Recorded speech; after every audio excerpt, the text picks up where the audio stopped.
Oi, gente, tudo bem? Estamos começando o programa Brasil Consciência dessa semana, uma realização do SINDCT, o sindicato que representa os servidores públicos federais do INPE, do DCTA, do CEMADEM e da Agência Espacial Brasileira. E no programa de hoje, a gente vai mostrar para vocês que o Brasil vai fazer parte de um novo grande laboratório regional na América do Sul. Nós ingressamos num convênio para participar do primeiro laboratório de pesquisa de luz gama da nossa região. Veja ainda neste programa. Nós também vamos falar para vocês um pouco mais sobre a questão do veículo VS-50, que a aeronáutica contratou junto à iniciativa privada com o nome de Rato para fazer o teste com o veículo hipersônico 14X. Nós conseguimos um posicionamento da Avibraz sobre a proposta apresentada pela MECD e aceita pela FINEP.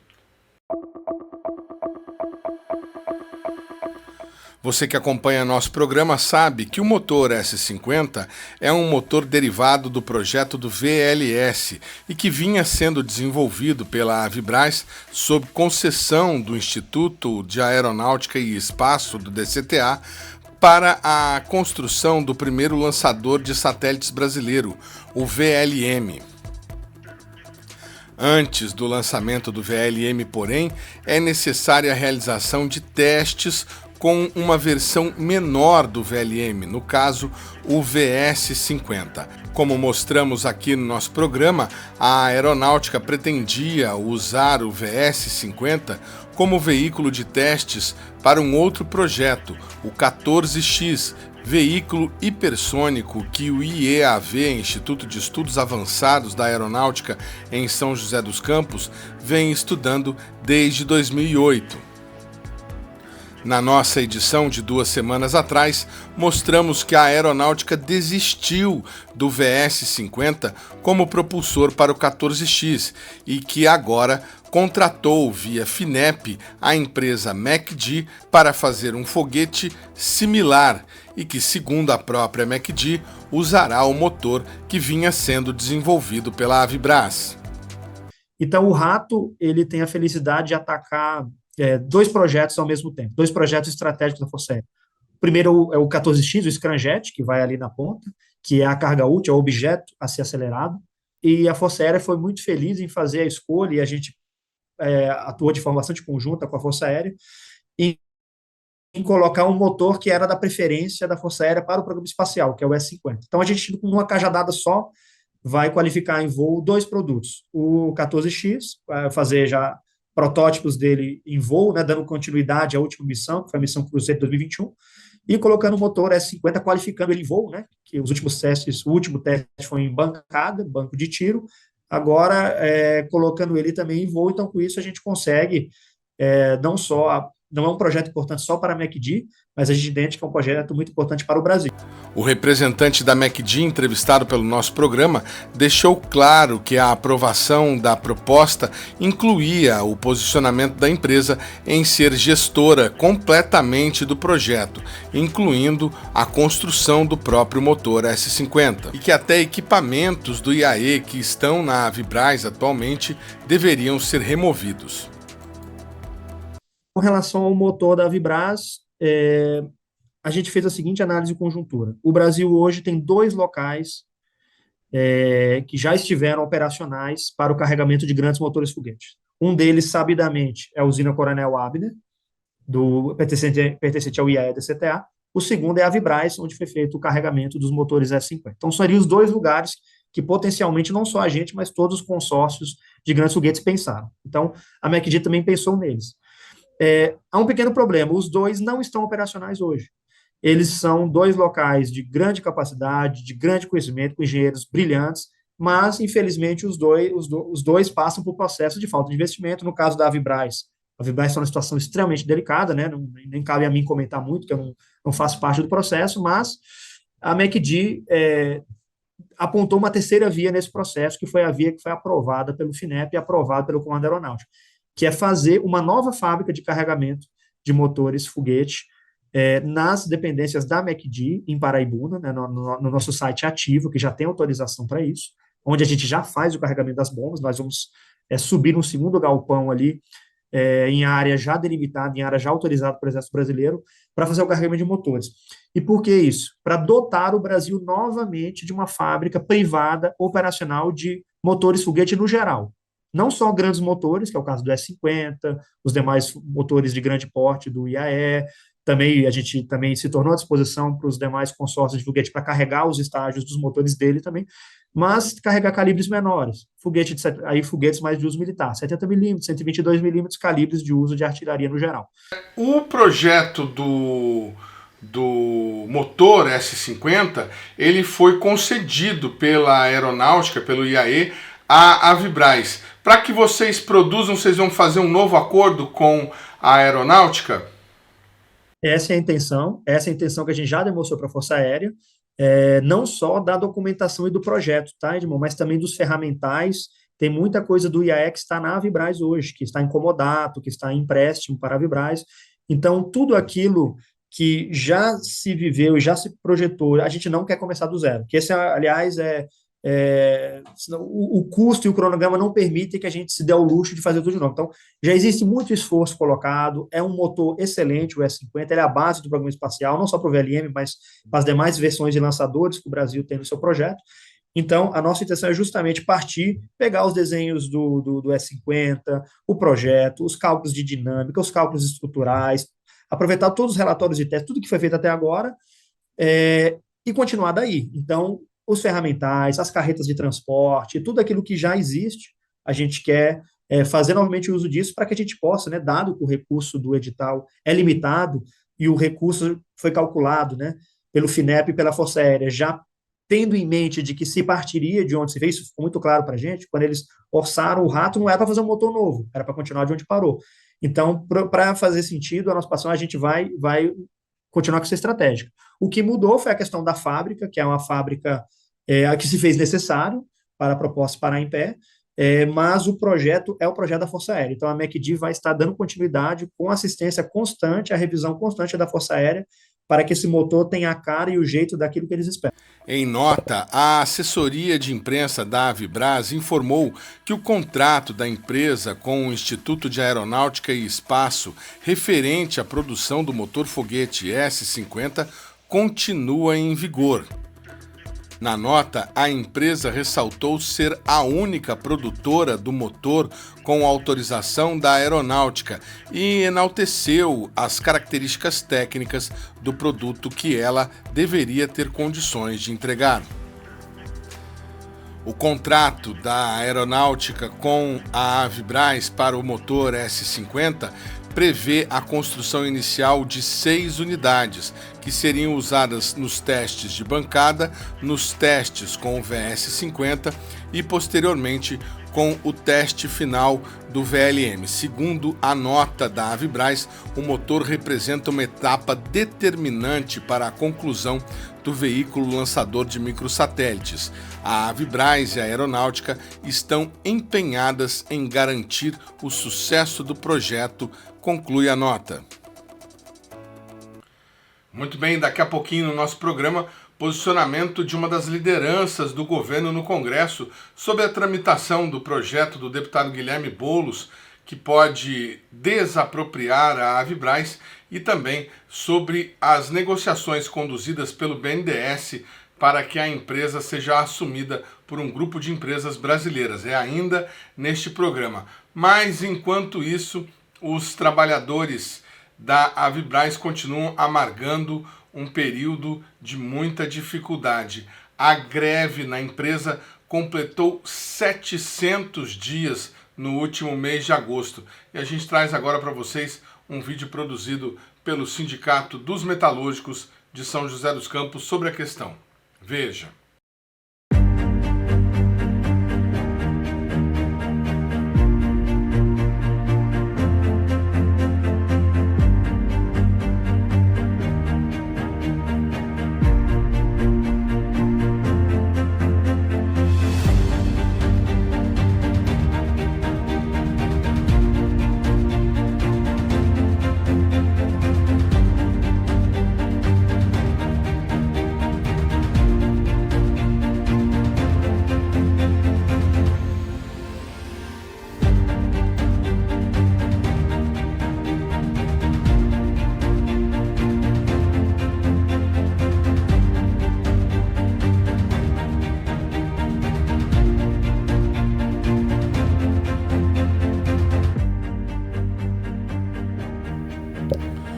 O Sindicato dos Metalúrgicos de São José dos Campos move uma ação civil pública contra o governo federal, pedindo que o Estado intervenha na empresa. Conforme divulgado pelo Sindimetal no final do mês de agosto, o juiz federal Renato Bart Pires, da Terceira Vara Federal de São José dos Campos, determinou a intimação do governo federal para que ele se pronuncie, na época, em até 72 horas dentro da ação. Para pedir a intervenção federal, o sindicato argumenta que a Avibraz se trata de uma empresa estratégica, essencial para a promoção do desenvolvimento científico e tecnológico brasileiro e fundamental para a segurança e defesa nacional contra atores externos. O governo federal é o maior credor da Avibraz, a quem a empresa deve 396 milhões em razão de dívidas contraídas junto ao BNDES, à FINEP e ao Banco do Brasil. Segundo a ação do sindicato, a intervenção do governo Lula permitiria aporte financeiro na empresa, regularização dos salários atrasados e retomada do processo produtivo. O programa Brasil Consciência vai para um rápido intervalo e, na sequência, a gente traz uma entrevista com um dos líderes do governo no Congresso sobre a situação da Avibraz. Um instante só, não sai daí.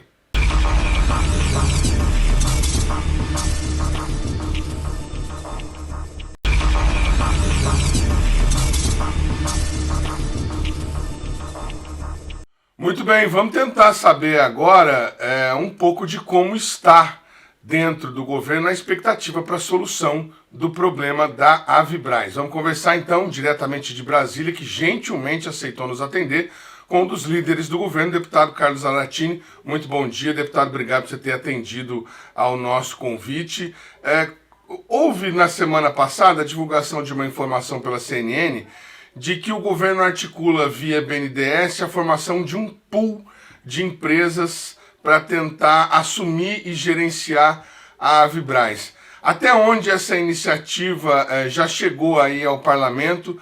O que vocês têm ouvido dos interlocutores que vocês têm no governo sobre a disposição em tentar resolver esse problema? Bom dia. Bom dia a todos que estão nos ouvindo. Um prazer falar com vocês.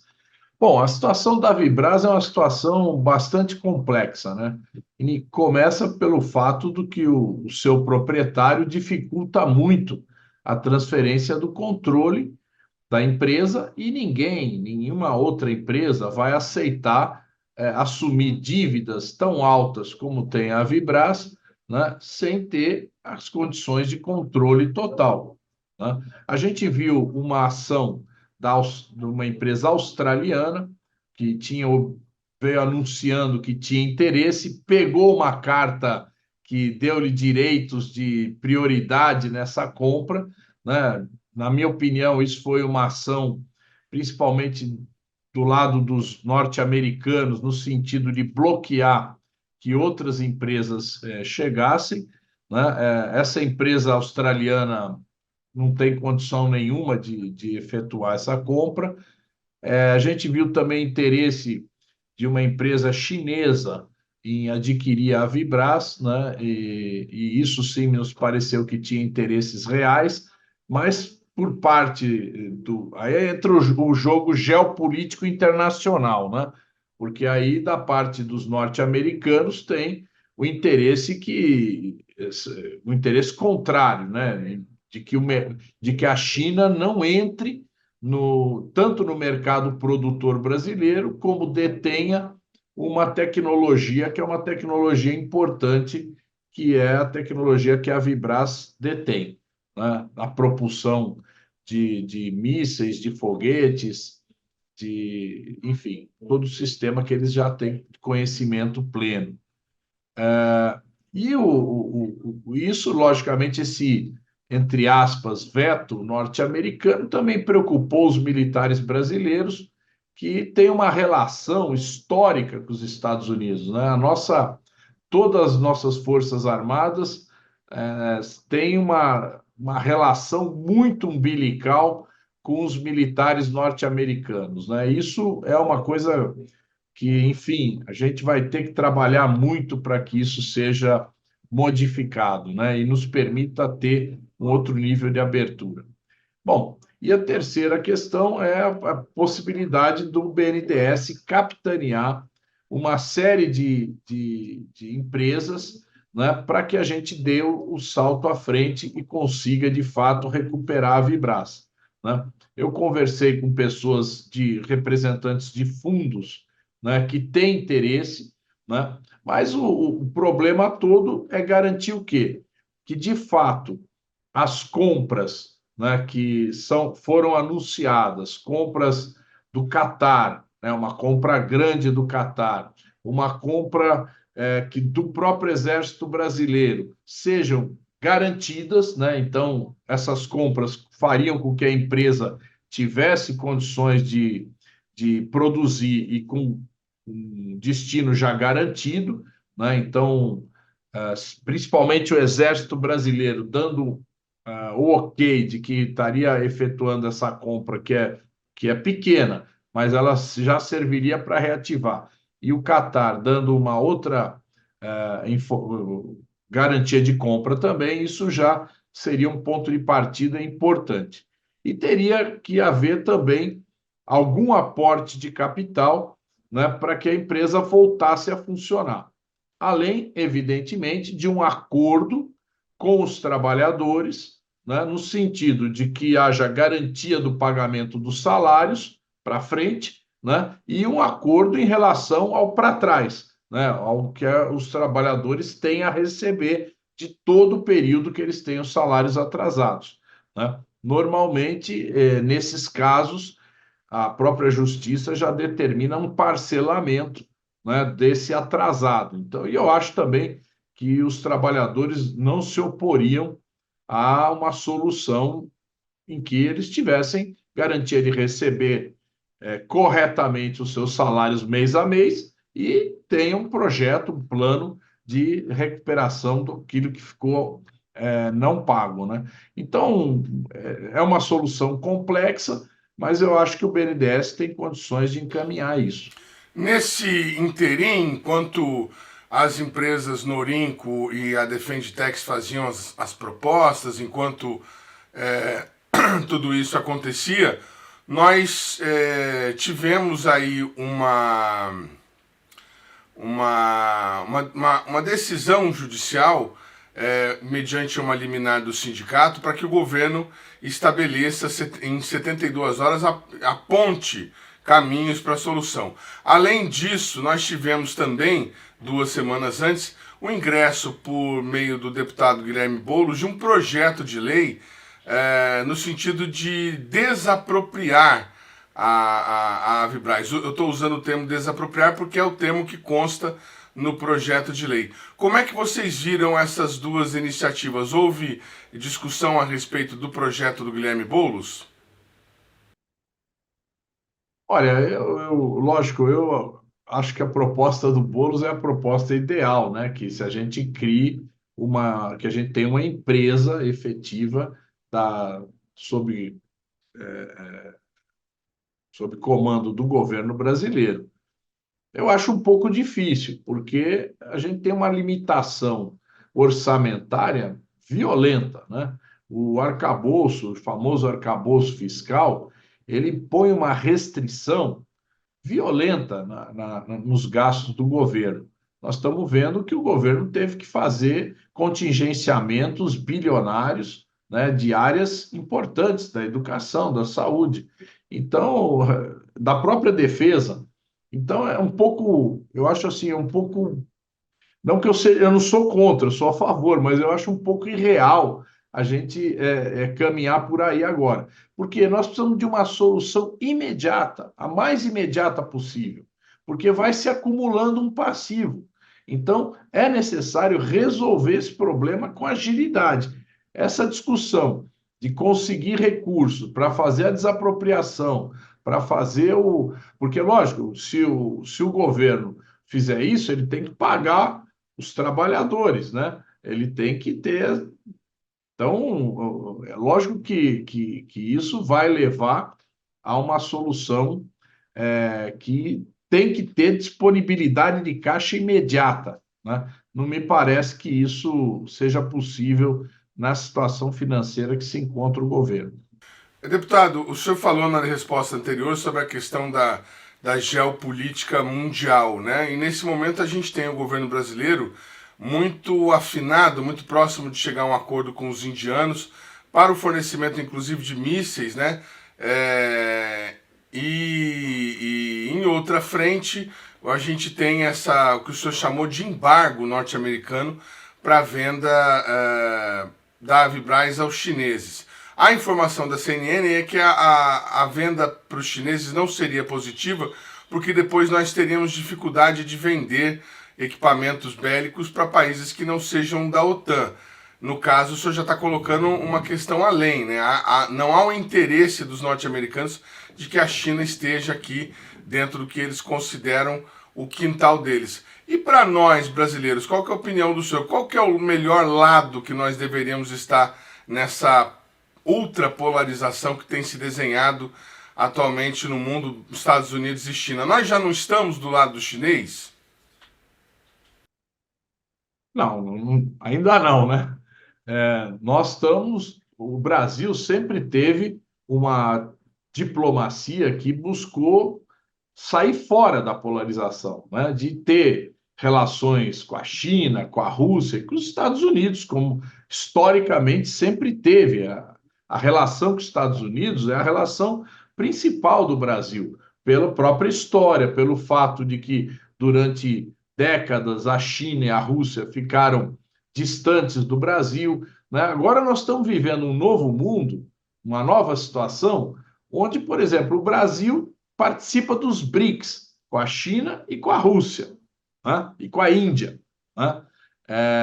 A gente está nos BRICS, então a gente procurou sair fora daquela de ser o quintal americano, tentando construir um mundo multipolar, né? Esse mundo multipolar, o Brasil quer ser, a aspiração do Brasil é estar jogando com todos, né? Não é se alinhar com um lado. No entanto, a situação mundial é de tensionamento, né? A guerra da Ucrânia mostra isso, o que está acontecendo na faixa de Gaza mostra isso, né?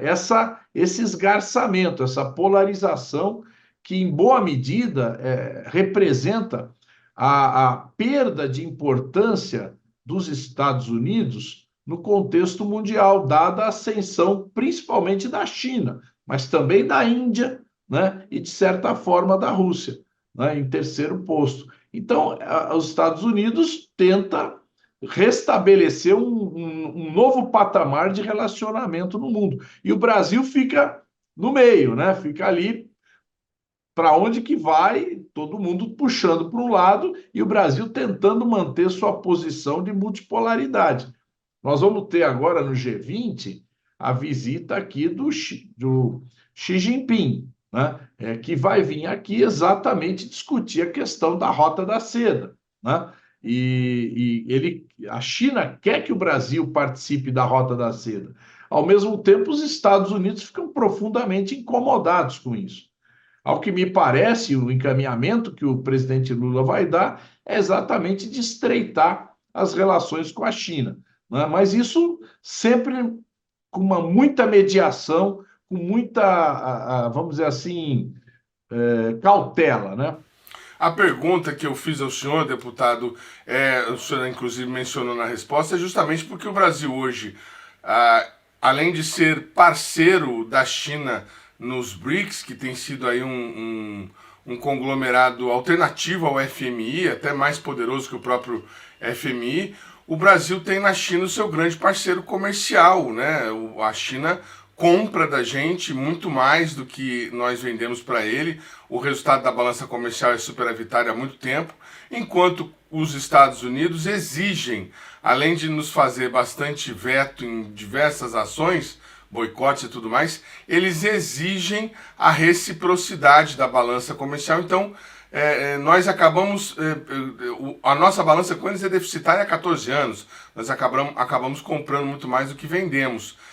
A pergunta que eu fiz para o senhor é assim, na opinião do senhor, a China não é um parceiro melhor, mais leal para nós? Olha, eu não sei te dizer, fazer esse tipo de julgamento. Mas veja bem, a nossa relação com a China, o que a gente vende para a China é produtos primários. Nós estamos vendendo petróleo, nós estamos vendendo soja, nós estamos vendendo ferro, né? São esses, vendemos carne também, né? Mas a gente precisa estabelecer um padrão de relacionamento com a China, né? Onde a gente também possa exportar produtos industriais, né? Nós temos que ter essa condição. Essa condição até agora não está dada, até porque a indústria chinesa está se desenvolvendo tecnologicamente com uma rapidez muito grande, né?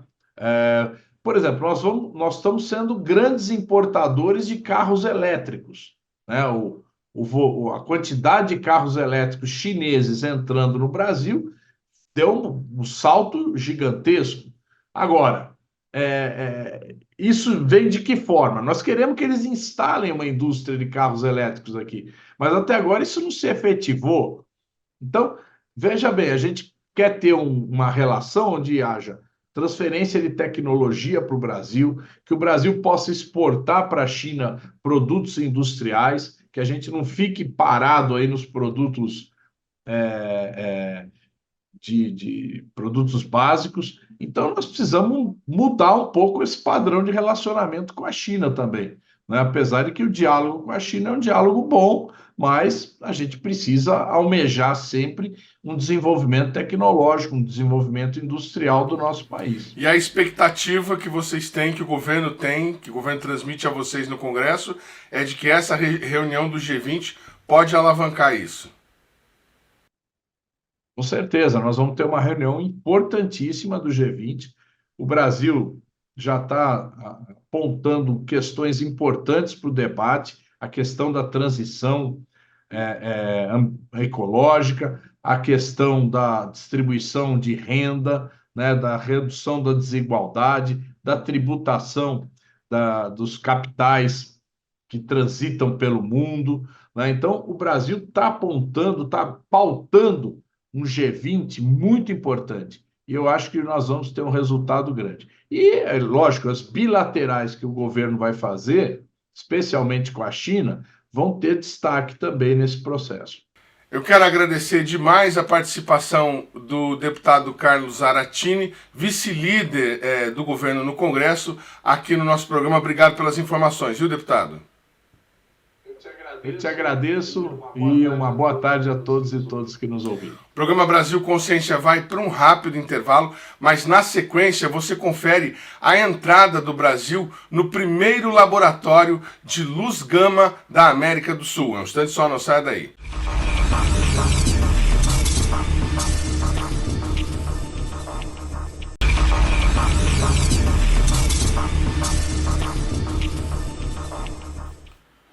Muito bem, amigo do programa Brasil Consciência, estamos de volta agora para falar sobre esse novo convênio da pesquisa científica brasileira com os demais países da América do Sul. O Brasil vai integrar o primeiro observatório de pesquisas de raios gama do hemisfério.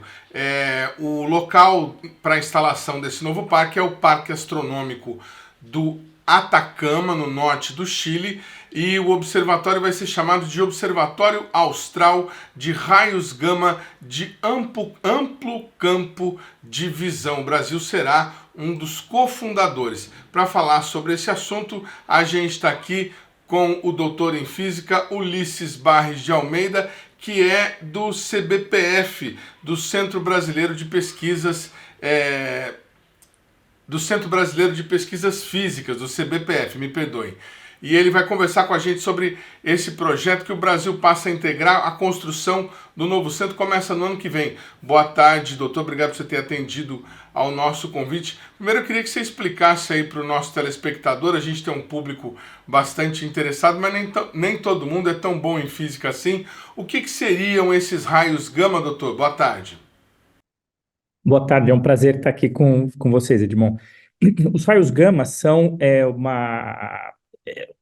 são parte do espectro eletromagnético, eles são a faixa mais energética do espectro eletromagnético, e de fato, os raios gama que a gente estuda com esses observatórios, como o SWGO, que você mencionou, né, que a gente está participando agora, são o tipo de radiação eletromagnética mais energética produzida no universo. Então, nós estamos observando o universo, nós observamos o universo na faixa mais extrema de energia do espectro eletromagnético.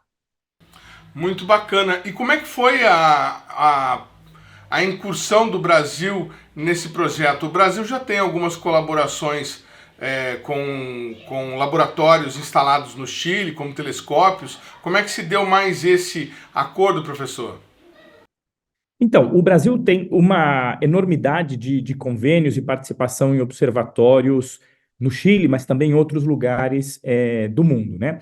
Nessa área particular de altas energias, o Brasil também está envolvido num outro observatório muito importante, também de raios gama, mas com características diferentes do SWGO. Por isso a gente fala que, mesmo assim, o SWGO é o primeiro, porque é o primeiro desse tipo, depois a gente pode falar um pouquinho em detalhes sobre isso, que chama CTA, Cherenkov Telescope Array Observatory. Mas o SWGO é um projeto que surgiu nos meados da década passada e foi lentamente gestado, em parte na Europa e em parte no Brasil, no próprio CBPF, através do intercâmbio de pesquisadores italianos e alemães que durante algum tempo vieram para o CBPF, e também portugueses, e começaram a discussão sobre a instalação de um primeiro observatório desse tipo no Hemisfério Sul, né? Até aquela época, mais ou menos em 2015, 2016, quando as conversas começaram sobre esse projeto, estava entrando em operação um observatório americano dessa mesma área no México, que era, de fato, não o pioneiro, mas o primeiro observatório a atingir um nível de sensibilidade que significava muitos resultados científicos, um potencial de grandes resultados científicos. Então, uma segunda geração de instrumento que realmente ia fazer o breakthrough na área, né? E os chineses estavam discutindo a instalação de um observatório na China, que veio a se concretizar em 2020, 2021. Porém, o céu nessa faixa de energia e com esse tipo de instrumentação de amplo campo de visão só tinha sido observado até então, ou estava planejado, né, ser observado em meados da década passada no hemisfério norte. Então, tinha uma carência de propostas para o hemisfério sul, e foi assim que o projeto foi gestado. Ele não foi gestado com esse nome, ele não foi gestado com essas características. O SWGO, que a gente fala hoje, ele surgiu depois da fusão de uma proposta americana para o hemisfério sul, americana e alemã para o hemisfério sul, e essa proposta portuguesa, brasileira e italiana para o hemisfério sul, que se concretizou em 2019. Então, a comunidade internacional, em vez de fazer dois projetos separados, entendeu que era melhor se unir. Hoje nós somos 15 países, crescemos muito a partir desses 5 iniciais, e começamos, então, uma colaboração internacional em 2019, que tem crescido ao longo dos últimos anos e agora chega no que a gente diz a conclusão da fase de P&D, de pesquisa e desenvolvimento. Então, o Brasil está envolvido, e o CBPF em particular, desde o germe, né, desde a primeira ideia desse observatório.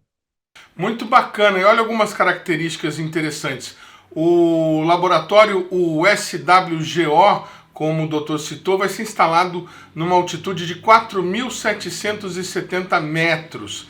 E o que é interessante que a próxima pergunta que eu gostaria de fazer para o senhor, a gente está aqui inclusive com uma figura colocando na tela nesse momento para o telespectador ver. Este laboratório vai ser dotado de até 5.000 detectores de Cherenkov, só me perdoe se a pronúncia estiver equivocada. E esse laboratório, todo pelas informações que a gente tem, vai ocupar uma área de 1 quilômetro quadrado. Olha que coisa interessante. É uma estrutura considerável. Existe algum similar no mundo, doutor? Então, na verdade, quando a gente começou a discutir a construção do SWGO, o nosso paradigma era o Observatório Americano no México, que eu comentei inicialmente, que chama HAWC, que é um observatório de menor escala do que essa que você descreveu que o SWGO vai ser. Porém, no meio tempo, né, depois já da fundação da colaboração SWGO em 2019, os chineses lançaram o observatório novo deles, o LASSO, que tem uma escala, aí sim, parecida com essa que você descreveu do SWGO, e os resultados foram tão formidáveis que se tornaram o novo parâmetro da área. Então, quer dizer, durante o seu processo de gestação, de P&D, o SWGO teve que crescer para responder aos novos resultados que os chineses obtiveram no Tibete, e por isso atingiu essa escala tão grande, que no início não estava no nosso horizonte, mas agora certamente está, e só significa que, cientificamente, o potencial de um observatório como esse é muito maior do que a gente esperava de início, e justifica uma ampliação da escala e da sensibilidade do instrumento. As informações que eu tenho são de que o laboratório vai custar, tem um custo estimado de 60 milhões de dólares e que a parte brasileira está sendo financiado. O nosso partícipe na iniciativa é o CBPF, mas com parceria do Laboratório de Instrumentação e Física Experimental de Partículas, o LIP de Portugal, e tem financiamento, a iniciativa do MCTI e da FAPERJ, a Fundação Carlos Chaga Filho de Amparo à Pesquisa do Rio de Janeiro. A construção começa no ano que vem, doutor, e como é que vai funcionar essa parceria? Vai ser como, por exemplo, com o uso dos telescópios, o pesquisador brasileiro vai poder reservar algum horário, algum dia para ele participar? Então, na verdade, esse observatório é um pouco diferente dos telescópios tradicionais, né? A primeira coisa, ele não é um observatório de apontamento, ou seja, um telescópio que você direciona para uma fonte específica. Ele é o que a gente chama de um observatório de varredura, mas mais especificamente ainda um observatório de trânsito, ou seja, ele fica parado, os detetores ficam parados, observando sempre a mesma posição no céu, que basicamente é praticamente todo o céu visível da localização que ele está, e vai coletando a informação conforme o dia vai passando e o céu vai passando em cima do observatório. Então, a cada dia, ele revisita as mesmas regiões do céu, integrando continuamente o sinal. Por isso, não é necessário que o pesquisador decida que parte do céu observar ou reserve um tempo. Os dados simplesmente vão sendo acumulados ao longo do tempo. É um mecanismo de observação bastante passivo. Então, nesse sentido, ele envolve muito menos a interação de um operador, mas ele adquire dados continuamente que depois são analisados, são arquivados e são analisados conforme o interesse dos pesquisadores. Uma grande máquina de produção de dados de ciência básica, o senhor diria? Muitos dados, muitos dados. A quantidade de dados desses observatórios são muito grandes. É um observatório da escala de terabytes, de vários terabytes por ano, de dados já processados. O senhor me perdoe, para a gente que é leigo, que tipo de aplicação esses dados têm? Que tipo de informação vocês conseguem tirar? Dá para ver origem do universo? Dá para pesquisar matéria escura? O que vocês pretendem fazer com isso? O portfólio científico do SWGO e dos observatórios Gama desse tipo, né, de energia extrema, é muito amplo. Basicamente, o que está por detrás da física que a gente vai observar, da física da produção dos raios gama, é o que a gente chama de raios cósmicos, que são partículas elementares da física, por exemplo, prótons, fragmentos nucleares, elétrons, muito energéticos, que são acelerados nos processos astrofísicos mais extremos. Explosão de estrelas, vizinhanças de buracos negros, colapsos estelares, ou seja, os fenômenos mais dramáticos que você tem no universo, ou quando esses fragmentos nucleares ou partículas interagem e colidem com matéria que está no cosmos, ou seja, em nuvens moleculares, ou em regiões em torno das fontes que aceleram eles, e produzem como se fosse processos físicos como nos aceleradores de partículas, né? Todos esses processos, eles geram sinais em raios gama. Então, quando a gente observa os raios gama, a gente está traçando as populações de partículas energéticas do universo, as partículas mais energéticas do universo. E por que elas são importantes? Porque essas partículas só podem se originar, como eu disse, em sistemas muito extremos, em condições astrofísicas muito extremas. Então, eles são diagnósticos dessas regiões extremas do universo. Como eu falei, é um número muito grande de objetos que tem a possibilidade, com diferentes mecanismos, acelerar e produzir essas partículas de alta energia, seja na galáxia como fora dela. Mas o que eles têm em comum é isso, são os fenômenos astrofísicos catastróficos mais energéticos do cosmos. E é isso que a gente busca. É claro, você mencionou também matéria escura. Matéria escura é uma outra meta importante do SWGO, e o SWGO vai ser um observatório capaz de buscar sinais de matéria escura com muita sensibilidade. Como isso? Porque os modelos teóricos que preveem o que seja matéria escura, que é algo ainda desconhecido dos físicos, mas existem muitos modelos, alguns deles preveem que as partículas que compõem a matéria escura podem decair ou interagir e gerar, como resultado dessa interação, sinais em raios gama. Então, se esses modelos estiverem corretos e o SWGO tiver a sensibilidade suficiente para detectar, ele vai poder buscar os sinais de raios gama em regiões como, por exemplo, o centro da galáxia. E é por isso que é importante que ele esteja no hemisfério sul, porque o centro da galáxia, que é uma das fontes mais interessantes em termos de processos astrofísicos extremos, mas também para buscar sinal de matéria escura, só é visível do hemisfério sul. Então, realmente, a gente vai abrir uma nova janela astrofísica, que eu diria que é a última janela astrofísica a ser aberta, porque é uma energia extrema, que só foi observada até agora pelos chineses no observatório LASSO, a faixa de energia de peta-electron-volts, e nós vamos observá-la pela primeira vez do hemisfério sul, o que nunca foi feito. Então, de fato, é uma nova janela astronômica. A gente vai observar um céu que nunca ninguém observou antes. A gente espera muitas descobertas por isso. Para quem está em casa curioso com esse ramo de pesquisa, onde estão os principais grupos de pesquisa dessa área no Brasil hoje, antes de ter esse novo laboratório? Então, os principais grupos, tem vários grupos espalhados, estão muito concentrados no eixo Rio-São Paulo, né? Pesquisadores da USP, a USP Capital, a USP de São Carlos, o CBPF no Rio de Janeiro, mas tem diversos outros grupos no Paraná, no Nordeste, outros lugares no interior de São Paulo que também participam dessa área de raios gama. Então, quer dizer, é uma área que tem já um contingente bastante importante de pesquisadores brasileiros e que com o SWGO a gente espera que cresça mais ainda. A produção científica, imagino que deve ser bastante relativa, bastante coisa publicada por brasileiros. É muito consistente a publicação nessa área pelos brasileiros, seja do ponto de vista experimental, quanto do ponto de vista teórico.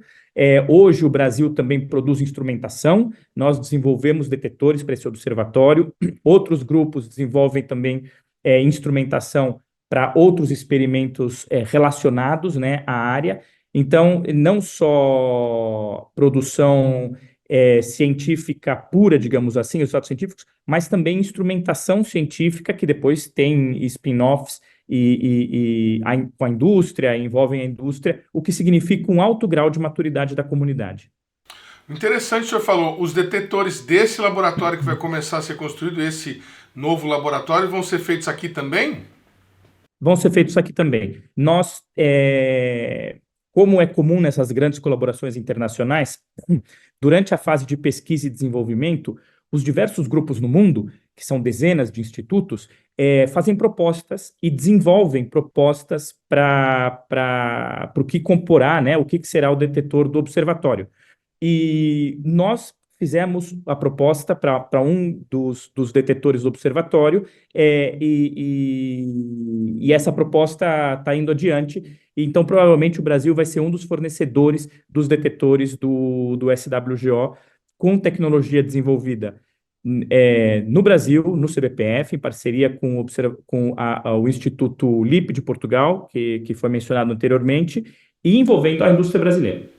Que bacana, deve sair uma licitação mais para frente aí para a indústria para seguir um projeto que vocês desenvolvam. Exato, exato. Muito legal. E a construção começa no ano que vem? Qual que é a previsão de conclusão? Qual que vai ser também, doutor, se eu me permitir, a participação brasileira? O senhor falou que vai ter essa parte com detetores, a gente vai fornecer detetores, a gente vai entrar com dinheiro, como é que vai ser isso?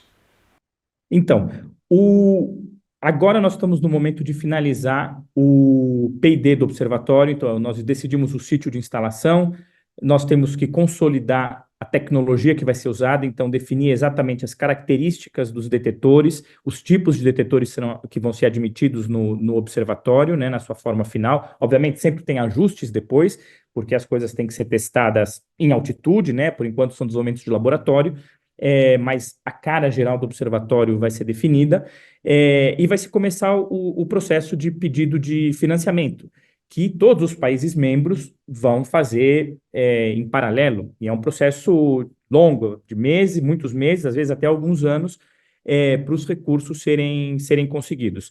O que significa que ano que vem, provavelmente, o SWJ deve começar com uma pequena célula de testes, o que a gente chama de rede de engenharia, ou seja, alguns detetores que vão formar um pequeno núcleo para a gente testar que o observatório, os detetores respondem no sítio, tal como no observatório e tal como previsto nas simulações de computação, né? Nas simulações computacionais que são feitas para prever o comportamento do instrumento.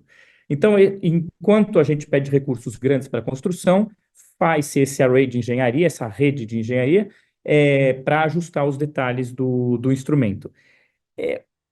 Uma vez comecem a chegar os recursos importantes, né, para a construção, e a gente fala de muitos milhões, dezenas de milhões de dólares dos diversos países envolvidos, aí começa-se a construção para valer, né? O que não significa também que se constrói o observatório todo de uma vez. Às vezes o fluxo de recursos é tal que você constrói ele em fases, em estágios, sempre, claro, com objetivos científicos claros e relevantes em cada uma. Mas o que pode se dizer é que o SWJ deve começar em 2026, e a construção séria, né? Então, o array de engenharia ano que vem e a construção do observatório em si em 2026. E essa construção deve levar alguma coisa entre 3 e 4 anos. Ou seja, em 2030 a gente esperaria ter um array bastante consistente para fazer descobertas relevantes, né? Essa é a ideia. Nossa, eu quero agradecer demais aí a participação do Ulisses Barres de Almeida, do CBPF. Muito obrigado pelas informações, essa informação quentíssima aí, recente o anúncio, e sucesso para vocês aí na empreitada. Espero que a gente se fale mais vezes para ir acompanhando a evolução. Muito obrigado, viu? Eu que agradeço e estou sempre à disposição, é um prazer. O programa Brasil Consciência dessa semana vai ficando por aqui. Você que quiser conferir os demais programas produzidos por nós, estão aí na tela nesse momento os nossos endereços. Nosso e-mail é sempre o caminho para você puxar a nossa orelha. A gente volta na semana que vem com mais uma atração inédita. Tchau, gente. Um abraço.